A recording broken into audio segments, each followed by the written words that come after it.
y'all. Oh my gosh. Listen. Okay, it's Alicia, and welcome back to the Eat Me podcast. I am beyond excited today. I'm always excited, but this particular day is the day because I have none other than Darian Aaron here on the Eat Me podcast. And you're probably like, why are you so excited? I am excited because Darian and I have been friends since like 1998 when we went to school at the American Musical and Dramatic Academy. And I can literally remember us in that church and you coming up and you were basically saying something to the effect of like, where is the fun? Or like, where are we going to find like all the good, like all the fun stuff to do? And I was like, that's going to be my friend.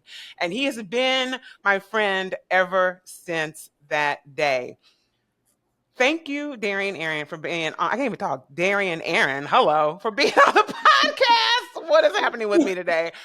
I am really excited because Darian is doing some amazing work with GLAAD, and he will talk more about that. This week, we are celebrating Pride. Two gays here on the podcast. Really excited about that. And so really excited, one, because of all the work he has done in the past and what he is currently doing with GLAAD. So I'm really excited for him, one, just to share that information and then just also share his story as it relates to him being an amazing gay Black man here in this world. So thank you, Darian, for being on the podcast. Wow, what an introduction. Thank you, Leash, for having me. Do I have to call you Alicia or can I still call you Leash? Yes, you can call me Leash. Quit playing. Okay. What are you talking about? Yeah. Thank you, Leash. It's an honor to be with you on your podcast. You are beyond welcome. And listen, it's so funny. I've never even shared this with you, but like you were one of the first people that when we like were in school that I actually saw that was so proud and like out as a young person. Like I was out, right? But I was out to y'all then. You know, and to know that all throughout your whole life, you have just kind of been like, this is me. Yeah. I don't know what else to tell you. Yeah. It has been an inspiration for me to see that and to just know that, you know, if he can do that, what am I afraid of? I mean, obviously we have our fears and whatever, but just thank you for just being that person in my life because you allowed me to be as fearless as I could be at that time and then to continue on to be who I truly am at this point in my life, 46 years in. God bless. But yeah. Wow. Oh, that means so much to me. Thank you for saying that. You know, I didn't have a roadmap. I didn't have a blueprint when it came to coming out. I've been out since I was 16 years old. I remember the year I came out in 1996. And this was, I tell people all the time, this was even before Ellen came out on national television and said, I'm gay. You know, I just knew that being closeted was not an option for me. Child, the only thing in my closet are my clothes. And I knew that living a life of shame and secrecy was not the path that I was meant to go down. And so I came out to friends and family that year, and it was rough. You know, I grew up in Montgomery, Alabama, the cradle of the civil rights movement, a very, you know, conservative religious town. And I came out to my equally conservative and religious family as gay. And, you know, that was no small feat. Looking back, I don't even know where I found the courage to do that. But I did because I knew my life depended on it. I knew if I were going to thrive in this life that I had to come out and live an authentic life. And I made that decision very early on. And I've been out and proud ever since, living out loud. That is, first of all, that is just beyond beautiful because for me, I'm thinking about myself at 16. Yeah, I knew I was gay. Like I knew, right? And, you know, most people, I don't know. I don't want to speak for everybody, but I'll say for me, I knew the environment growing up in Indiana, Southern Indiana, like that just wasn't a thing. And so for you to be able to do that, even though you're saying, you know, I know you did that, but what was that like? Like even like in like your church environment and things of that nature, like what did that look like moving forward now that you had shared that information with your friends and family? Leash, initially it was rough. I remember the day sitting at my kitchen table, coming out to my mom and my sister. I came out to them first and my dad years later, actually. And my mom's first reaction was, you can't be gay because you don't do drag. And I can laugh at that now. I love it. God bless her. Bless her heart. Right, right, I right. can laugh at that now, but that goes back to the lack of nuance in the media and the lack of representation of queer people and Black queer people. Mm-hmm. That my mother thought that in order to be gay, that in order to be a gay man, that you automatically were flamboyant and you Mm-hmm. did drag. And there's nothing wrong with that. I love drag queens. I love effeminate gay men. Our trans brothers and sisters, they've always been at the forefront of the movement, the fight for liberation. So we need those people in our Right. community. But I didn't identify with that at the time, nor do I now. Uh, I kind of consider myself in between. I'm neither masculine or feminine. I believe that I possess qualities of both. But that was her, her worldview of what gay men looked like. And at the time, she said I didn't fit that mold. So I remember her just being in mourning for a period Mm. of time and her just walking around the house and a house coat that she still has to this day. And I'm like, Mama, you have got to get rid of that house coat. It's as old as I am. I But love it. I do remember her saying, because I initially thought that she was going to kick me out of the house because, Mm. so often that happens to queer Right. folks, to queer youth when they come out. But my mom said, no, I would never do that. I'm not going to kick you out of the house. But I do remember her saying that she was ashamed and she wasn't going to, share the news with anyone else in my family. So that was tough to hear, even at 16 Mm-hmm. years old, because you never want to disappoint your parents. And Right. my mom and I have always been really close. And thank God that our relationship has evolved since then. And she's my biggest cheerleader today. I Mm. mean, she loves me. She loves my partner, my soon to be husband, Yes. fiance. But it was tough initially. And Mm. all the messages, when you talk about the church, all the messages that you receive from the Black church specifically, Yes. you're going to hell, you're an abomination. So these are messages that I heard in the church quite frequently, that I grew up in. But me being who I am, the rebel, I came out at 16. At 18 years old, I left my family church and I Mm. moved my membership to another church in the city.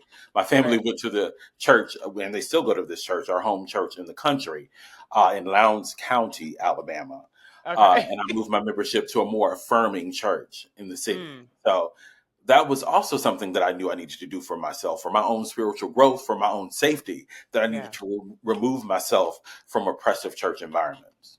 Wow. And so that leads me to thinking like, so in that part of Alabama, there was a safe haven, like a religious place for you to actually go to. And like that's amazing to me because I didn't have that experience. Well, in the 90s, and not by name, it's Mm-hmm. not billed as an affirming church, but there were quite a few gay members there. Okay. And so we in the community knew that if you wanted to worship in spirit and in truth, that you Right. go to this church. Wow. Yeah. And now that I'm saying that, I'm thinking there were a few is it Unitarian Yeah. churches? Hmm. There were a few, and I remember being actually in high school, and I sang with our choir, our high school choir, and I remember going to this church because our choir director, she was friends with their choir director at this church, Hmm. and I remember seeing then it was called the rainbow flag, like that was like, and I was like, oh, this is this is can happen. Like you can actually be someone that worships God and still be gay. Like they have Yeah. the sign. Like I mean, as a teenager, you see that and it's like, oh, I could be here. Like it's cool. Yeah. Like, it's okay. Yeah. Okay. Like, but in terms of the Black church, that's where it was hard for me because it's like Yeah. I didn't know, even though I saw that in the Unitarian church, I Hmm. didn't see anyone that looked like me in that Unitarian Right. church. And Right. so all that to say, the church that you switched your membership to, was that a Black church? It is indeed a Black Baptist Whoa. church. Black Baptist Church, yeah. They have since gotten a new minister, and I haven't met him yet. I've been to service since he's been installed, so I'm not sure where he falls in terms of LGBTQ equality and Hmm. LGBTQ Christians. I look forward to having a conversation with him Hmm. in the future. But yeah, it was definitely a safe haven for us then and hopefully now. Because it's so necessary. Because you're right, you see that in the Unitarian Church, you now see it in the United Methodist Church, but the Hmm. Black church is still regressive. They're still far behind in terms of equality for LGBTQ Christians. So there's still much work to be done in that arena. Right. And that could be a whole other conversation because I Yeah. think about, because I don't want to go too far down that rabbit hole because literally that could be, because I think about me singing in, because I sang with the Gospel Music Workshop of America. Uh, Okay. Gay Pride Okay. Part 2. Okay. Yeah. Listen, that's when I really saw, like gay people kind of like living, but not, if that makes Mhm. sense. Yeah, yeah, yeah. The first workshop I went to, and I was young, I was a teenager. I saw people there and I was like, okay, I don't know what's happening, but I know what's happening. It Yeah. was like one of those things, it's just like Mhm. these nuanced situations and circumstances, but I'm still a teenager, so I'm trying to wrap my head around it. But I'm going down, just saying all that because it's like you have so many talented LGBTQ people that are in the church Yeah. that are doing things like being the ministers of music and all these things, and they unfortunately can't live in their truth Yeah. within the Black church. Well, I shouldn't say all Black churches because there might be some very progressive ones out there at this point, but to know so many people that I did know back then that were either dating or have been partners for years that just had to secretly live their lives and still try to be a part of a community that they that's all they've known. It's really heartbreaking when you think about it. It is extremely heartbreaking because, as I often say, and Bishop Yvette Flunder, who is an out lesbian bishop Hmm. in the progressive affirming movement, there would be no gospel music without Yes. Black queer people. There just Yes. wouldn't be. From Yeah. James Cleveland to current gospel singers, there would Right. be no gospel music. So we've always been there in the church. We've always served from the pulpit to the pew. But you're right. We've had to stifle who we are. Like they're willing to accept our gifts, but they don't Mm. want us as full human beings. They refuse to acknowledge our full humanity. And that's a problem. And I'm actually doing some work around this right now. And I can't divulge too much information, but the world will know about it real soon. Okay, so you got to come back so we can talk about that because I'm Yeah. like, I want to know. Yeah. Seriously. So moving on. So for those who are probably like, okay, y'all know each other from performing arts school. So people might be wanting to know, like, are you still performing? Like, what is happening in the world of Darian Aaron? Or where did that even like start? Like the performing and then you moving into this whole other Yeah. world of, No, working with ma'am. GLAAD. No, ma'am. I'm no longer performing. I have no desire to perform. Every now and then, I miss it just a little bit. I miss Yeah. being in dance class just a little bit. And then I Right. think about having to go on auditions and Mm. then having to basically sell myself in that room Yes. in order to eat. I no longer want to do that. I Right. left the business in 2005. Mm. I was living and working in LA at the time, a professional dancer. That's a previous life. Right. And I just remember constantly going to auditions and leaving. Mm. Like I wouldn't even make it through the combination to learn it. I was just like, I don't want to be here anymore. I Yeah. don't want to do this. There's got to be something more for me. And God knows I love the arts. My Yep. fiance and I go to the theater all the time. When people ask, what do we do for fun? We go to the theater. That's what Yeah. we do. I'm still a lover of the arts, but I mean, I've been on stage, God, since I was 6 years old, Hmm. going from church plays to school plays. And then I would go to theater camp every summer. I was that kid. Theater camp every summer. And then, in high school, I got really, really serious about Right. performing arts. I started training in dance and musical theater. And then that led me to the American Musical and Dramatic Academy, where we met Right. in 98. And, I started my professional career. And that took me from New York to Vegas to LA and all around the world and back. And Right. by 2005, honey, I mean, I was just over it. I was just like, you Yeah. know what? There's got to be something better than this, you know? Sweet charity. Yeah. And so I moved on to journalism. I started Yeah. blogging, and that led to magazine opportunities. And, editors started to notice my blog. And I was like, oh, okay, there's something here. Right. And that really kind of elevated my profile in the community as a Mm. blogger and then a journalist once I went back to college and got my degree, got training. And so I've been doing it professionally really since 2006. That's amazing. Yeah. That's amazing. And I remember when you were working, because you actually worked As like a newscaster. Yeah, yeah. I was a what they call an MMJ, a multimedia journalist in a small Oh, market okay. here in Georgia. So I was in front of the camera reporting the news 5 nights a week, shooting stories, editing stories. I was a one-man band. That is so cool. So, I mean, I remember you doing that. I remember you at one point you was like, okay, I got to transition. But for that, I've always been interested for people who are actually, um, like you said, the one man band and the journalist Yeah. field. What does that look like? Are you managing all of that? Are you finding the stories? Like you do all that yourself, right?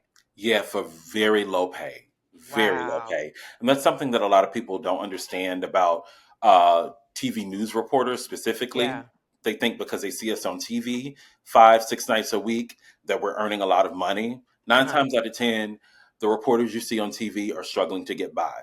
I Mm. had a colleague I'll never forget, and this was the deciding moment when I decided to leave TV news. Mm. She was literally in the newsroom trying to figure out if she was going to pay her rent or buy groceries because she couldn't do both. Wow. And she was on the news 5 nights a week, and she was also producing the weekend newscast and anchoring, and she couldn't afford to live. I made $12,000 my first year as a news reporter, as a TV news reporter. And I remember you talking about that, just like you're like, leash. Yeah, I just don't know. yeah. I'm Go ahead. No, I'm you're so good. glad. I'm so glad I did it because I have no regrets. You Mm. know, I got the experience. I met some cool people. Um, but yeah, TV news is not for me. I couldn't afford to sit around and work my way up Mhm. another decade in order to earn the type of living that I needed. You know, I have Right. student loan debt Okay. that I'm paying off. I had real adult bills that I Right. needed to pay, and that wasn't going to cut it. And so I left that newsroom. But I'm glad I got that experience because now I don't have any regrets.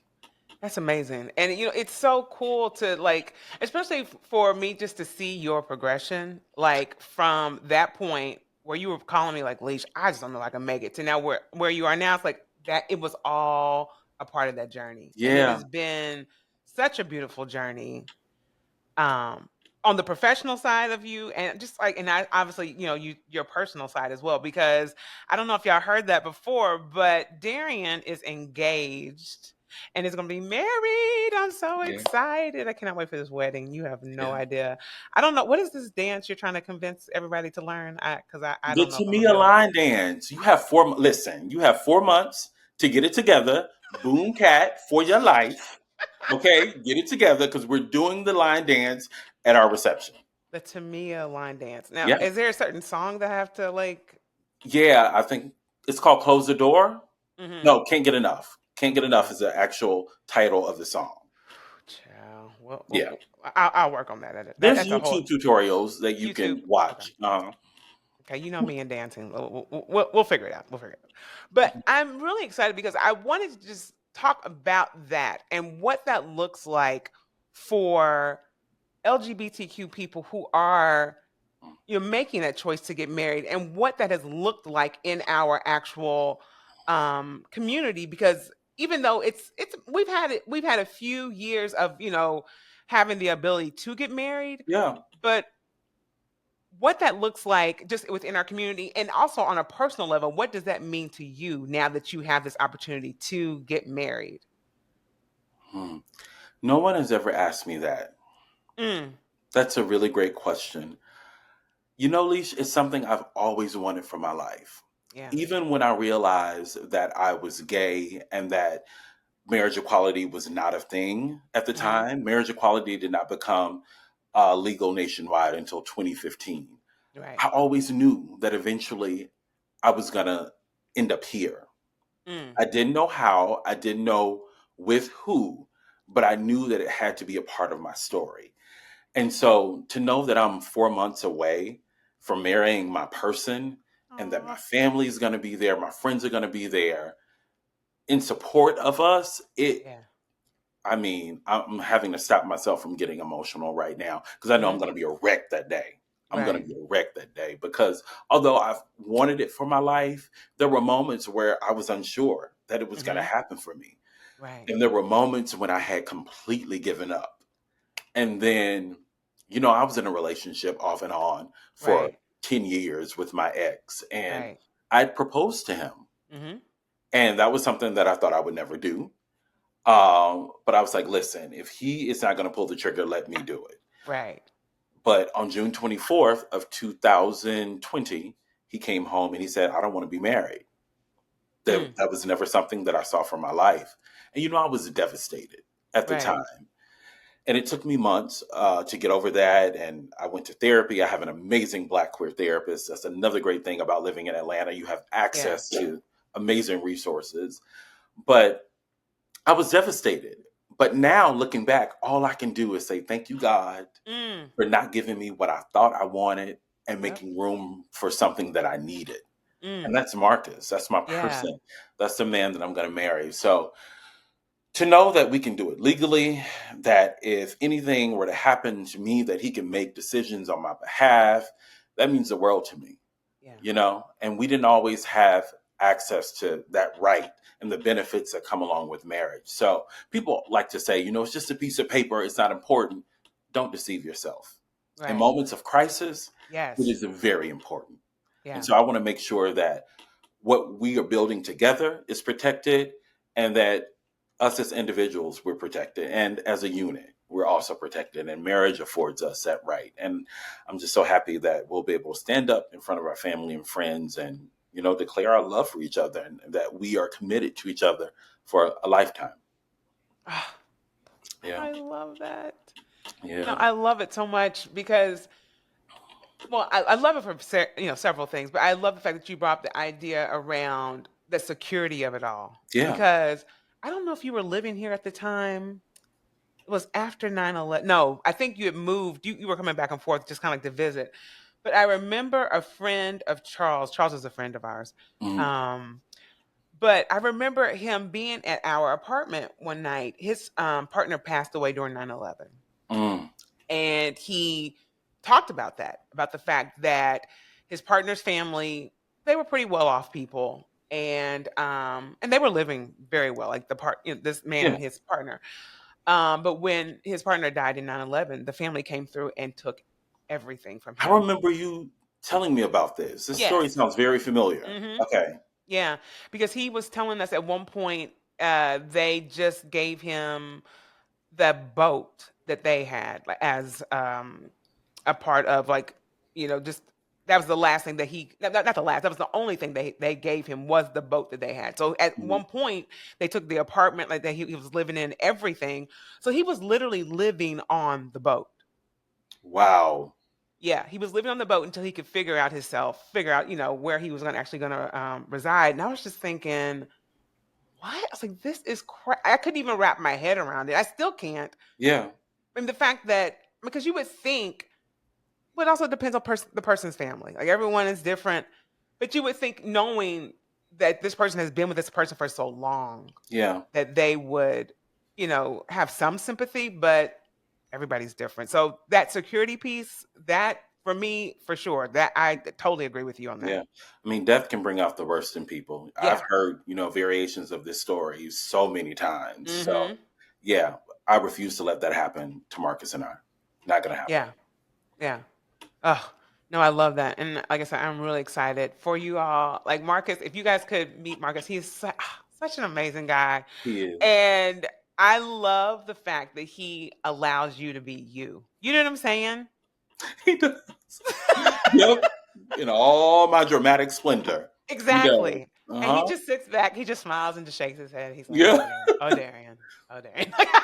But will I get love me it. together too and hold me accountable. We hold each other accountable. Like, I just couldn't think of another human being to go on this journey called life. Yeah.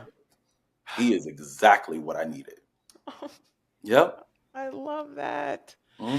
And another thing I love is the fact that, especially with the both of us, we are not the stereotypical gay lesbian couple, or gay and lesbian people, right? Hmm. Because I think a lot of people think, and maybe it could be people have progressed with this, but I mean, I'm also not in, like, a lot of scenes anymore. I'm momming, Same. and you Yeah. know what I'm saying.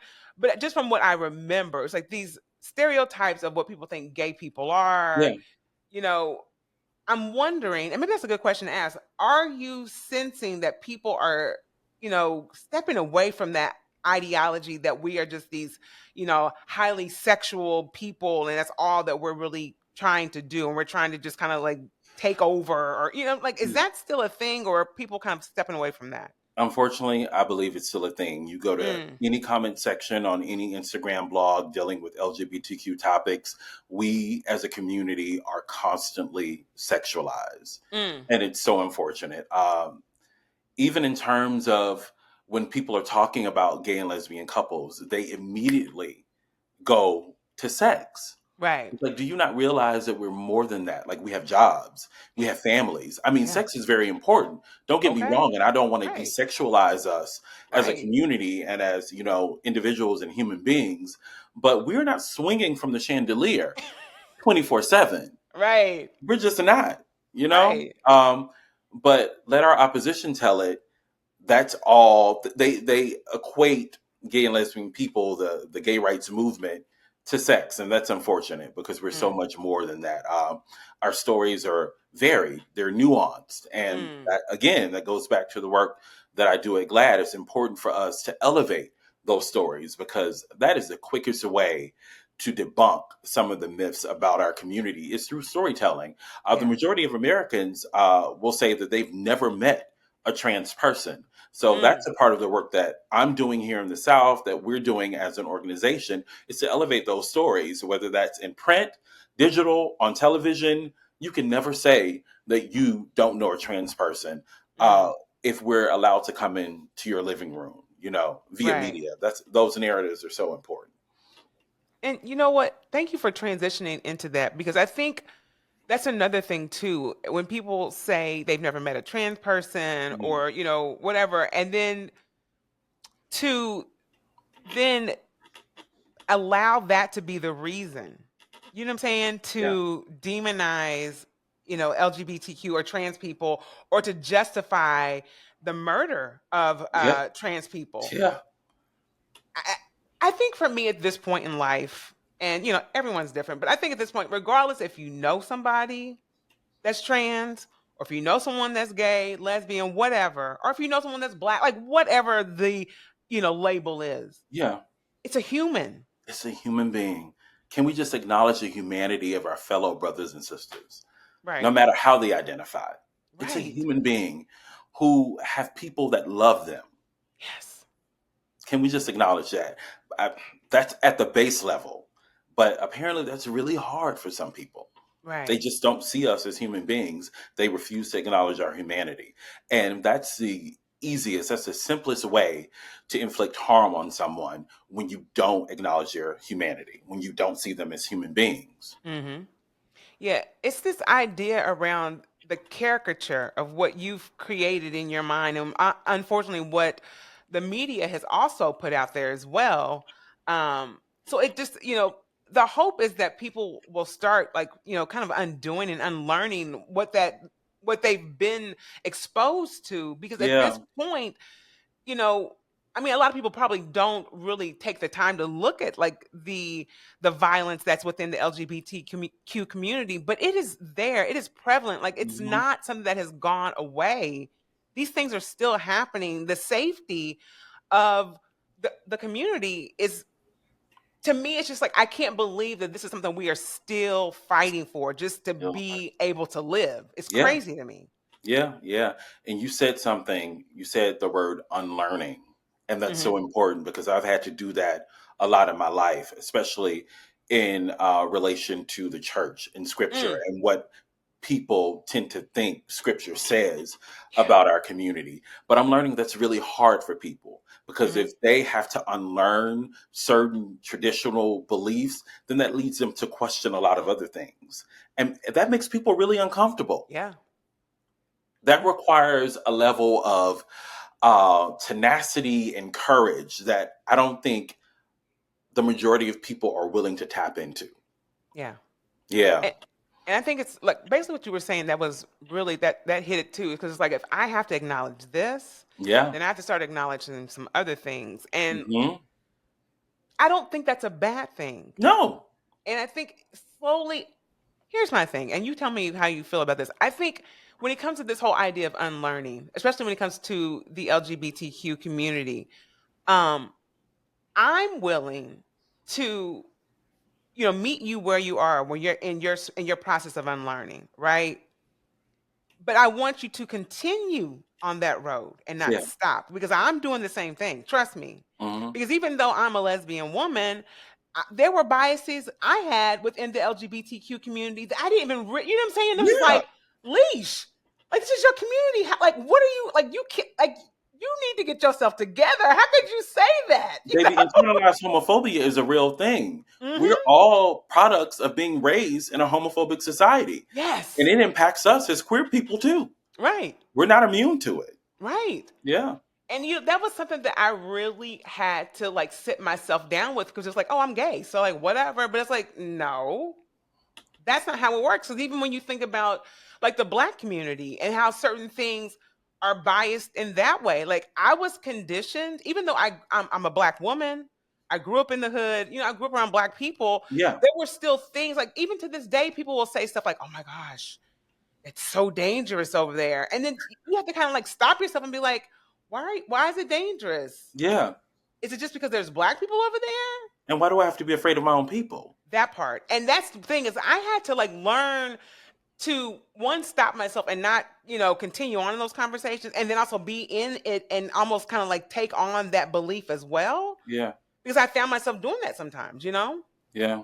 It was an issue. So there's I'm still on the road of trying to Still unlearn all this unlearning. crazy. Hmm. Seriously. Yeah. Seriously. But I want to get into this whole idea of you working with GLAAD. And so, for those who don't know, Darian, I'm not going to butcher it. I want you to kind of like, because I want you to be the one to kind of just take us through like the work that you're doing with GLAAD, and Yeah. also the acronym GLAAD, because I mess it up sometimes. So just let them know what GLAAD is and all the amazing stuff that you're doing within this organization. Yeah, sure. GLAAD is the largest LGBTQ media advocacy organization in the United States. It has been around since 1985. We dropped the full title in 2014, so we don't even verbalize it any longer. Mm, So it's just GLAAD, okay. GLAAD, all capital letters. But I am the director of local news US South. I've been in this role since February of 2023. I originally came on as a contractor in the fall of October, just doing reporting on the Mpox outbreak. It was known as monkeypox Right. at that time.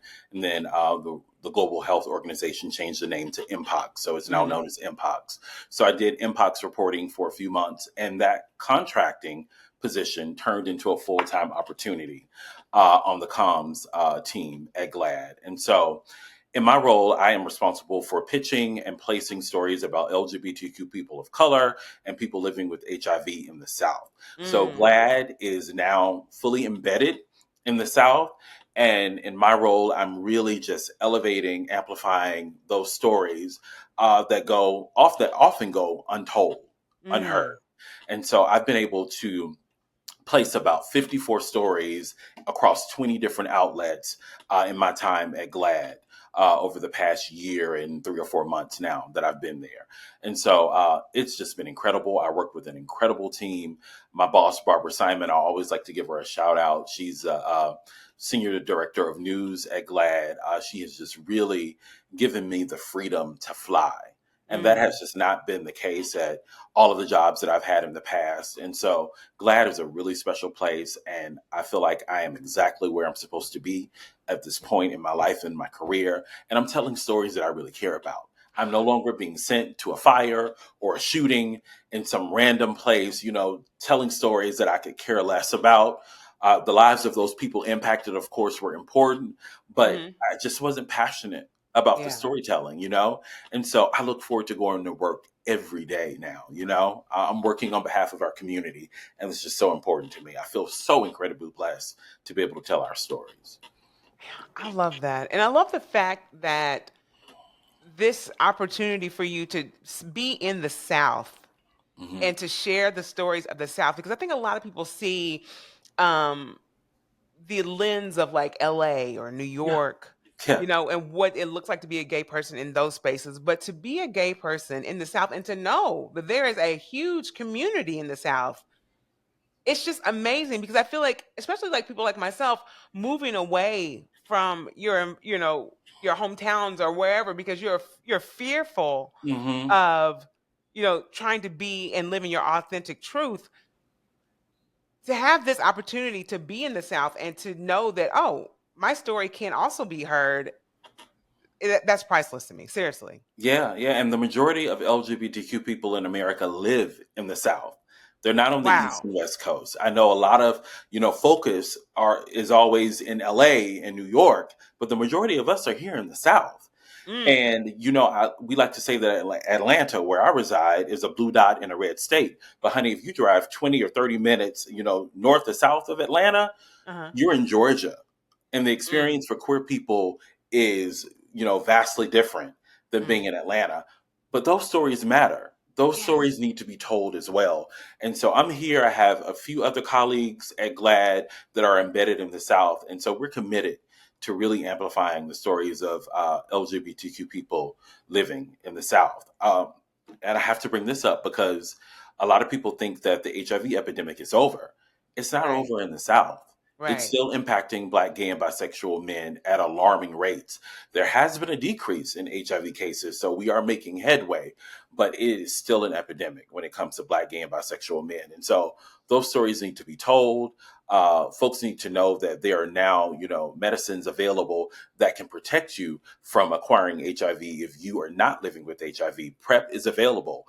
And Right. so it's through storytelling like that because a lot of people in the Black community still don't know that it's available. A lot of people still don't know that it's also available to Black women who are Mm. also greatly impacted by HIV. And so those are the kind of stories that I'm telling.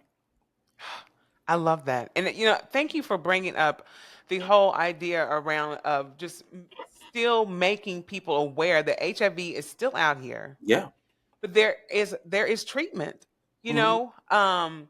And there's no shame. Like I the idea of how, I would say probably maybe maybe 2016ish, and I could be wrong, but I'm just thinking like where things kind of started kind of like becoming more of like this is a mainstream thing, or at least within people and the circles I've been in, where it's Yeah. not so much a shame thing. But before that, I felt like once you heard about it, it was just like, oh my gosh, Yeah. it's I over. mean, stigma is still prevalent. And I think Okay. stigma is more of a threat than the disease itself Mm, because of what you just said. People are living long, healthy lives if right. you get into care, stay on treatment, have an undetectable viral load. You can live a long, healthy life, but Right. it's about equipping people with the knowledge and breaking down that stigma because it is a huge barrier for people who are living with HIV to get into care. Because in the South, if you're living in a small town,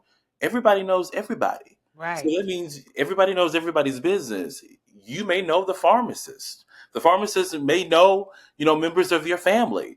And so that is an impediment to getting the medication that you need to stay alive if you're concerned with people knowing your private medical business. So these are the hurdles that we have to go over. Right.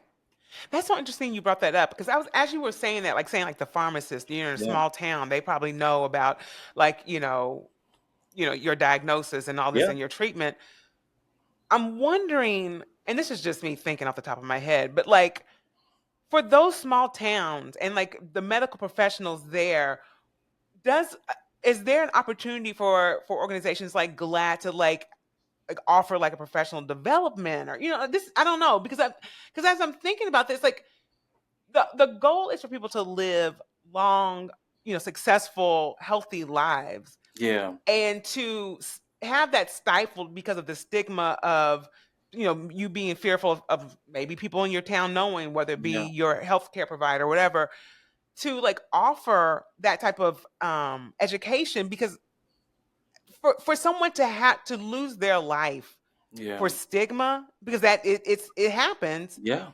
I'm just wondering, or are there organizations that offer professional development to like small town, places like that or anything? Do you know of anything like that? Yeah, Or yeah. Well, GLAAD actually offers that training. We offer that oh, training that's to amazing. newsrooms.